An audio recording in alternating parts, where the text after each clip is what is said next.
Hello and good morning everyone.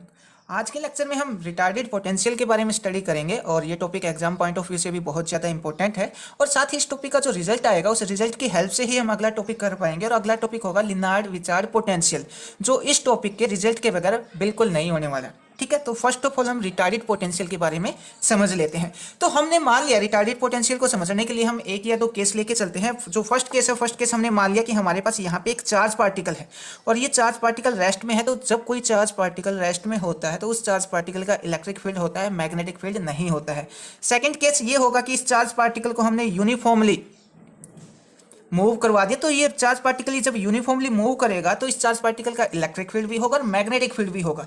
अब third case ये है, जब मैं इस चार्ज पार्टिकल को एक्सेलरेट करवा दूंगा तो जब ये चार्ज पार्टिकल एक्सेलरेट होगा, एक्सेलरेट का मतलब चेंज इन वेलोसिटी, जब ये चार्ज पार्टिकल एक पॉइंट से दूसरे पॉइंट पे जाएगा तो जैसे जैसे ये आगे जाएगा इस चार्ज पार्टिकल की वेलोसिटी में चेंज होगा। अगर वेलोसिटी में चेंज हो रहा है तो मैं ये बोल सकता हूँ यहाँ पे ये चार्ज पार्टिकल एक्सेलरेट कर रहा है। और जब कोई एक्सेलरेटेड चार्ज पार्टिकल होता है वो हमेशा इलेक्ट्रोमैग्नेटिक वेव को इमिट करता है, रेडिएट करता है और प्रोड्यूस करता है। ठीक है, तो हमने यहाँ पे इस चार्ज पार्टिकल ने जब एक्सेलरेट किया तो इसने इलेक्ट्रोमैग्नेटिक वेव को प्रोड्यूस किया। ठीक है, अब इन इलेक्ट्रोमैग्नेटिक वेव के बारे में स्टडी करते हैं। जैसे नाम से ही पता लग रहा है, इलेक्ट्रोमैग्नेटिक वेव किससे मिलकर बनी होंगी? इलेक्ट्रिक फील्ड और मैग्नेटिक फील्ड से मिलकर बनी होंगी। इलेक्ट्रिक फील्ड और मैग्नेटिक फील्ड कैसा होगा? ऑक्सीलेटिंग इलेक्ट्रिक फील्ड होगा और ऑक्सीलेटिंग मैग्नेटिक फील्ड होगा। मीन्स इलेक्ट्रिक फील्ड और मैग्नेटिक फील्ड टाइम के साथ चेंज होता रहेगा। अगर आपने इसका डायग्राम देखा हो इलेक्ट्रोमैग्नेटिक वेव का, तो इसमें इलेक्ट्रिक फील्ड लाइक ऐसे होता है और मैग्नेटिक फील्ड कुछ ऐसे होता है। ठीक है, तो ये जो इलेक्ट्रिक फील्ड और मैग्नेटिक फील्ड है ये यहाँ पे टाइम वेरिंग होता है। और इस टाइम वेरिंग फील्ड के कारण ही जो पोटेंशियल प्रोड्यूस होता है उसको हम बोलते हैं रिटार्डेड पोटेंशियल। ठीक है, इसको थोड़ा और सिंपल वर्ड में समझने की कोशिश करते हैं। हमने मान लिया यहाँ पे हमारे पास कोई एक स्पेस है, स्पेस, और उस स्पेस में हमने एक सोर्स मान लिया। इस सोर्स के पास अपना इलेक्ट्रिक फील्ड भी है और इस सोर्स के पास अपना मैग्नेटिक फील्ड भी है। अब ये जो सोर्स है ये सोर्स इलेक्ट्रोमैग्नेटिक रेडिएशन को लगातार रेडिएशन को इमिट करेगा। तो यहाँ पे हमने एक पॉइंट मान लिया जिसको हमने एफ बोल दिया, फालतू पॉइंट नहीं, इसको फील्ड पॉइंट बोलेंगे। ठीक है, तो जब यहाँ से इस सोर्स से कोई पोटेंशियल निकलेगा, मान लिया यहाँ से सोर्स से पोटेंशियल निकला किस टाइम के ऊपर? टी प्राइम टाइम के ऊपर। तो जब पोटेंशियल निकलेगा तो इस एफ टाइम तक जब जाएगा तो वो कुछ ना कुछ टाइम लेगा, कुछ ना कुछ डिस्टेंस भी ट्रेवल करेगा। मान लिया यहाँ पे एक बस है, ये बस इस गांव से चली और इस गांव तक आएगी। तो यहाँ पे ये बस 9 बजे चली तो इस गांव तक आने में कितना टाइम लेगी? 9:15 या 9:20। मीन्स यहाँ से यहाँ तक जब ये पोटेंशियल आएगा तो कुछ ना कुछ टाइम लगेगा। और कुछ ना कुछ टाइम लग रहा है तो जब वो पोटेंशियल इस ए पॉइंट से इस बी पॉइंट इस एफ पॉइंट तक आएगा तो वो पोटेंशियल कुछ कम हो जाएगा। जो पोटेंशियल कम हुआ है उसको हम रिटार्डेड पोटेंशियल बोलेंगे। आई होप आपको रिटार्डेड पोटेंशियल समझ में आ गया होगा। अब ये एग्जाम में कैसे लिखना है वो भी हम एक बार पढ़ लेते हैं। तो फर्स्ट पॉइंट से स्टार्ट करते हैं। Stationary charge produce electrostatics field only. जो स्टेशनरी चार्ज होता है, जो चार्ज पार्टिकल रेस्ट में होता है, वो ओनली इलेक्ट्रिक फील्ड प्रोड्यूस करता है। उसके बाद uniformly moving charge produce electric and magnetic field both. Means अगर कोई यूनिफॉर्मली चार्ज मूव करेगा, कोई चार्ज यूनिफॉर्मली मूव करेगा तो वो इलेक्ट्रिक फील्ड भी प्रोड्यूस करेगा और मैग्नेटिक फील्ड भी प्रोड्यूस करेगा, पर वो इलेक्ट्रोमैग्नेटिक वेव प्रोड्यूस नहीं करेगा। इलेक्ट्रोमैग्नेटिक वेव प्रोड्यूस या तो एक्सेलरेटिंग चार्ज पार्टिकल करता है या फिर ऑक्सीलेटिंग चार्ज पार्टिकल करता है।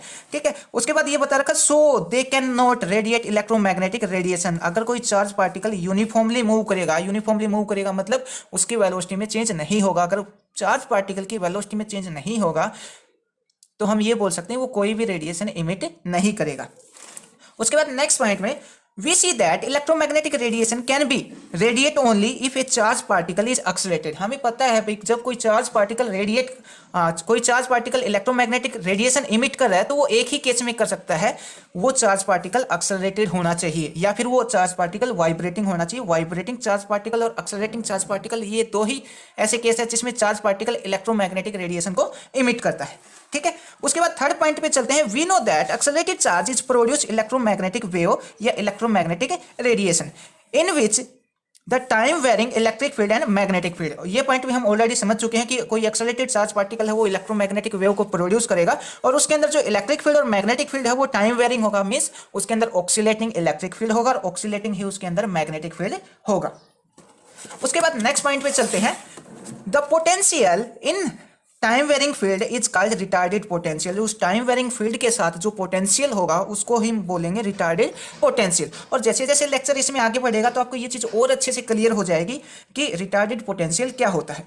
उसके बाद हम बात करते हैं नेक्स्ट पॉइंट की। यहाँ पे हम मैक्सवेल फील्ड इक्वेशन का यूज करेंगे और इनको हम ऑलरेडी पहले वाले जो लेक्चर हैं रिलेटिविस्टिक्स इलेक्ट्रोडायनामिक के अंदर हम मैक्सवेल फील्ड इक्वेशन निकाल चुके हैं, तो वहां से हम डायरेक्ट उन इक्वेशन का यूज करेंगे। तो we know that Maxwell field equation in term of scalar potential and vector potential. Scalar potential को हम फाई से डिनोट करते हैं और वेक्टर पोटेंशियल को हम ए से डिनोट करते हैं। तो वो इक्वेशन क्या होती है हमारे पास स्केलर और वेक्टर पोटेंशियल के लिए, फ्री स्पेस के लिए?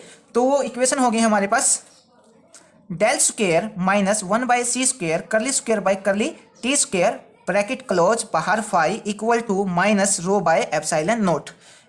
फर्स्ट इक्वेशन तो ये है हमारे पास।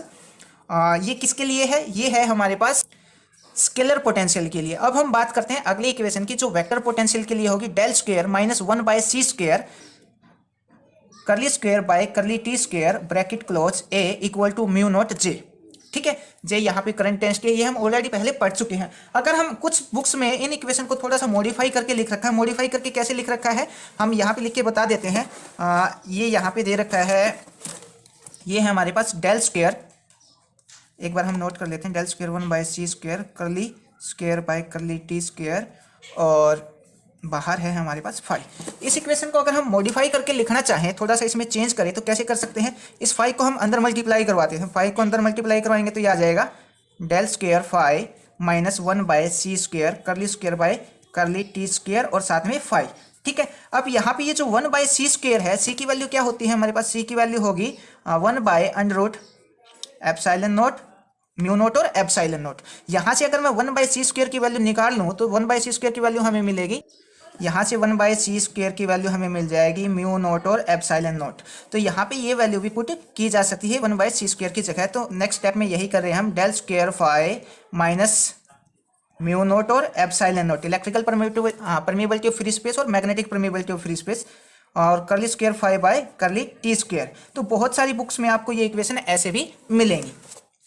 तो ये हमने यहाँ पे दो मैक्सवेल फील्ड इक्वेशन ली, एक स्केलर पोटेंशियल के लिए, एक वेक्टर पोटेंशियल के लिए। अगर हम इन इक्वेशन में थोड़ा सा चेंज करके भी लिखना चाहें, कुछ बुक्स में ये ऐसे भी मिल सकती हैं, double del square phi equal to minus rho by epsilon naught, और डबल डेल स्क्वायर फाई, ये जो साइन होता है इसको हम बोलते हैं डबल डेल।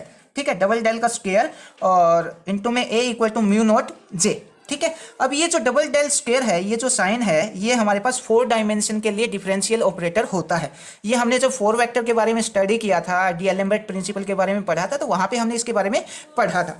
उसके बाद हमें अगर चाहें, वैसे हमें कोई ज़रूरत नहीं है, अगर हम चाहें तो इन दोनों इक्वेशन को एक इक्वेशन से रिप्रेजेंट करके बता सकते हैं। और वो इक्वेशन क्या होगी? Double del square psi R T, और यहाँ पे जो साई है वो फंक्शन है किसका? आर का, और टी का, टी यहाँ पे टाइम है, और equal to G R T. इस इक्वेशन की हेल्प से हम इन ऊपर वाली दोनों इक्वेशन को लिख सकते हैं, पर ये कोई जरूरी नहीं है, आप लिखना चाहो तो लिख सकते हो, अदरवाइज कोई दिक्कत भी नहीं है।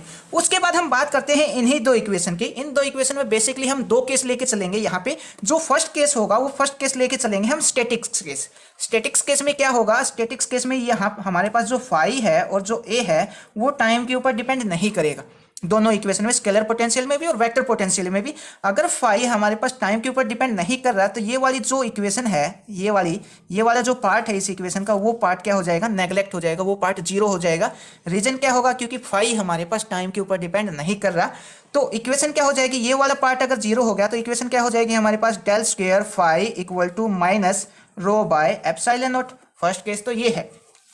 अब बात करते हैं जो वेक्टर पोटेंशियल की जो इक्वेशन है, यहाँ पे जो ए है वो वेक्टर पोटेंशियल है, और वेक्टर पोटेंशियल भी अगर टाइम के ऊपर डिपेंड ना करे तो क्या होगा? अगर ये टाइम के ऊपर डिपेंड नहीं करेगा तो ये वाली जो टर्म है वो हमारे पास हो जाएगी 0।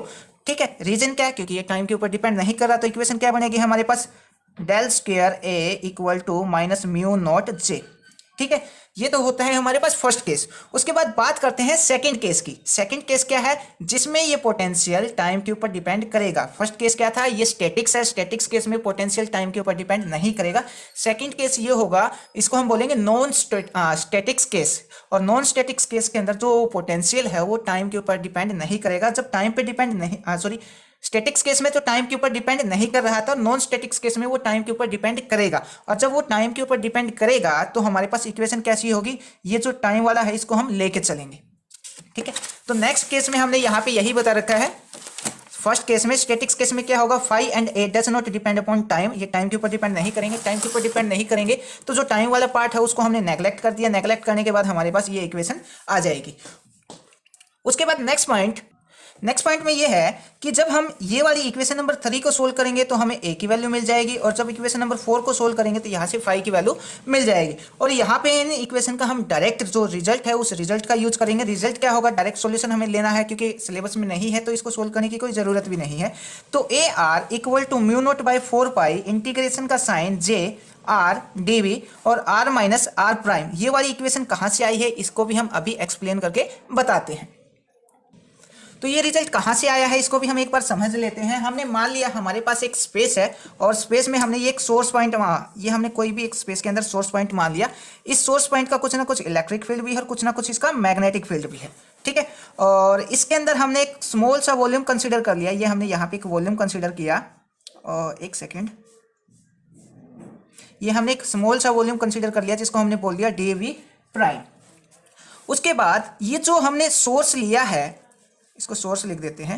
ठीक है, तो इस सोर्स को हम यहाँ पे एक पॉइंट है, इस पॉइंट को बोल दिया हमने एफ, और इस पॉइंट को नाम दिया हमने फील्ड पॉइंट। इस एफ पॉइंट से कोई बंदा, यहाँ पे एक बंदा है, वो क्या करेगा, इस एफ पॉइंट से इस सोर्स को ऑब्जर्व करेगा। ठीक है, ये भी हम बात करते हैं कैसे ऑब्जर्व करेगा।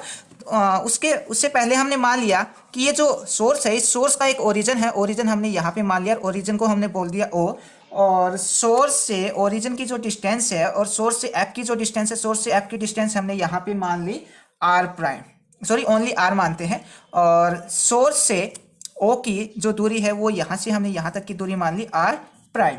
ठीक है, उसके बाद हम नेक्स्ट बात, अगली बात करते हैं। अब एफ से जो फील्ड पॉइंट है जहां से कोई बंदा इसको ऑब्जर्व करेगा सोर्स को, तो यहां से लेके यहां तक की जो दूरी है वो दूरी क्या होगी, यहाँ पे हम vector law, triangle law of vector addition का यूज करेंगे और ये दूरी निकाल लेंगे। दूरी क्या आएगी हमारे पास, ये आ जाएगी आर माइनस आर प्राइम।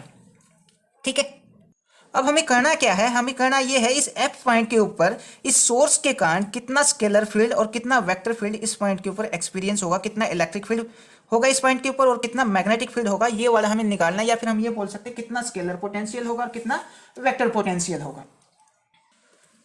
तो उसके बाद यहाँ पे ये जो डिस्टेंस यूज की गई है आर माइनस आर प्राइम, और यहाँ पे ये जो आर माइनस आर प्राइम है ये डिस्टेंस कहाँ से कहाँ तक कि सोर्स से लेके जो फील्ड पॉइंट है उस फील्ड पॉइंट तक की जो डिस्टेंस है उसको हमने आर माइनस आर प्राइम लिया है।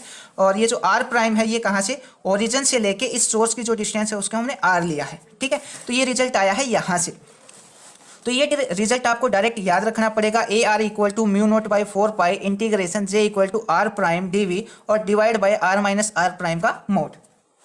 उसके बाद जो फाई वाली टर्म है, फाई वाली टर्म का जो सॉल्यूशन आएगा 1/4 पाई एप्सिलॉन नॉट इंटीग्रेशन का sign rho R prime D V और divide by R minus R prime.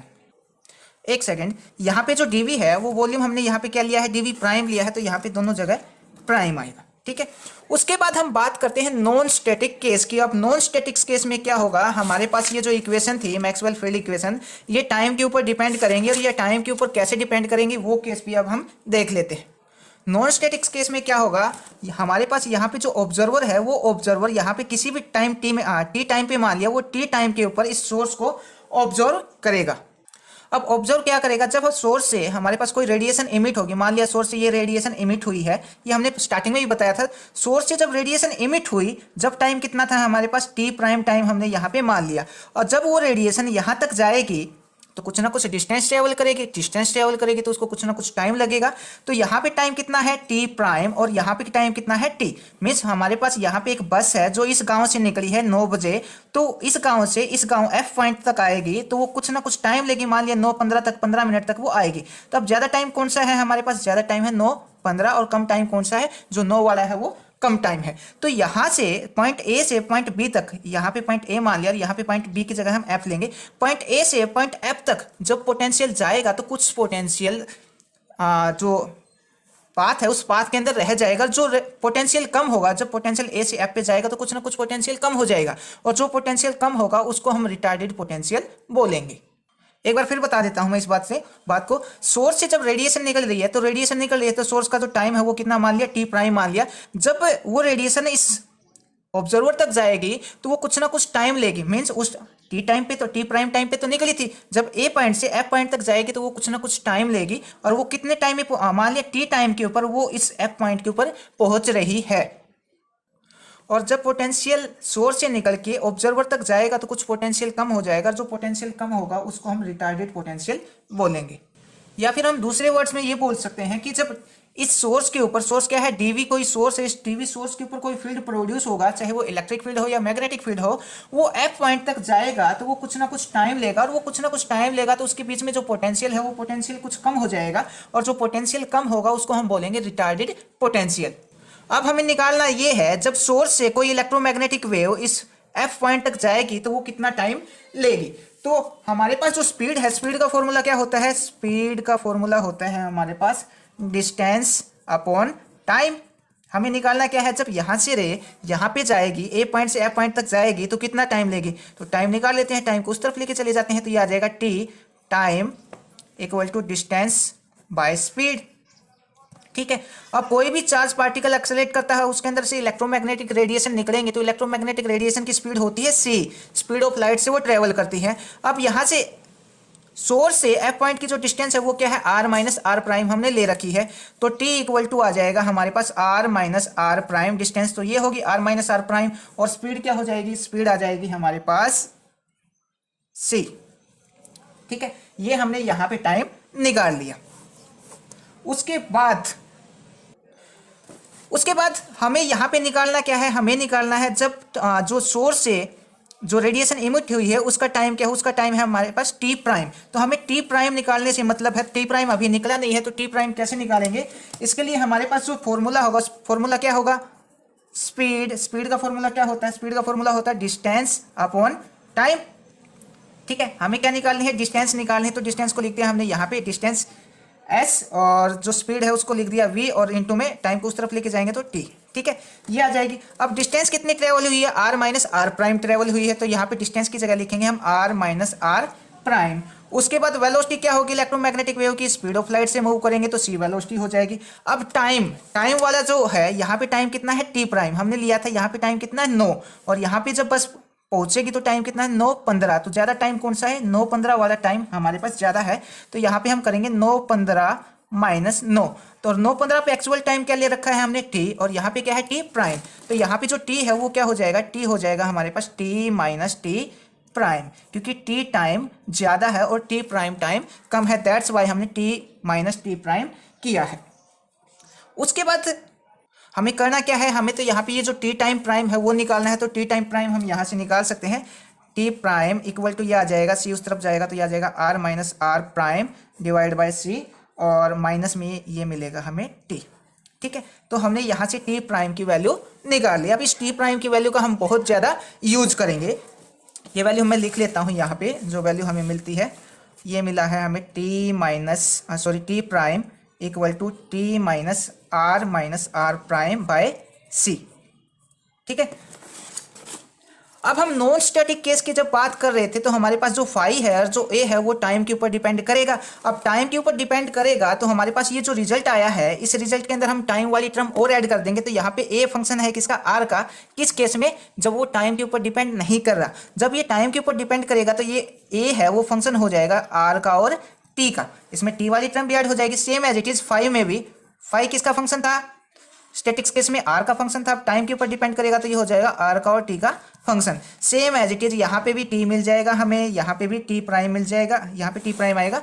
तो ये सब हमने टी को ऐड करके हमने इसको यहाँ पे लिख दिया, ए फंक्शन हो गया किसका, आर का और टी का, फाई भी फंक्शन हो गया आर का और टी का। यहाँ पे जो आर था उस आर के साथ में क्या आ जाएगा, टी प्राइम भी आ जाएगा, क्योंकि अब ये टाइम का फंक्शन है। अब यहाँ पे ये जो टी प्राइम की जो वैल्यू आई है, इस टी प्राइम की वैल्यू हम ये वाली जो वैल्यू है वो यहाँ पे भी पुट कर देंगे, और वो टी प्राइम की वैल्यू हम यहाँ पे भी पुट कर देंगे। जैसे ही ये वैल्यू पुट करेंगे हमारे पास फाइनल रिजल्ट मिल जाएगा। तो अगले स्टेप में हमने कुछ नहीं कर रखा, ये वाली टर्म एज इट इज, ये term as it is, R as it is, T prime की जगह हमने ये वैल्यू यहाँ पे पुट कर दी, और ये D V prime as it is रहेगा। जो डिवाइड में जो टर्म है वो भी एज इट इज रहेगी, same as it is phi R वाली टर्म में भी इस पॉइंट पे हम जो टी प्राइम की वैल्यू वो पुट कर देंगे। तो वैल्यू पुट करने के बाद हमारे पास जो रिजल्ट आएगा वो रिजल्ट कुछ ऐसा आ जाएगा। तो हमने यहाँ पे वेक्टर पोटेंशियल भी निकाल लिया और स्केलर पोटेंशियल भी निकाल लिया। अब जो रिजल्ट हमने यहाँ पे निकाला है, इस रिजल्ट की हेल्प से हम जो लिनार्ड विचार्ड पोटेंशियल है वो निकालेंगे, इस रिजल्ट का यूज करेंगे। ठीक है, वैसे ये जो टॉपिक है वो हमारे सिलेबस में नहीं था, पर इस रिजल्ट को समझने के लिए, ये रिजल्ट आया कहाँ से है, हमें ये टॉपिक करना पड़ा। ठीक है, तो आई होप आपको ये समझ में आया होगा। अगर समझ में आया है तो अपने दोस्तों को भी शेयर कर सकते हैं। Thank you.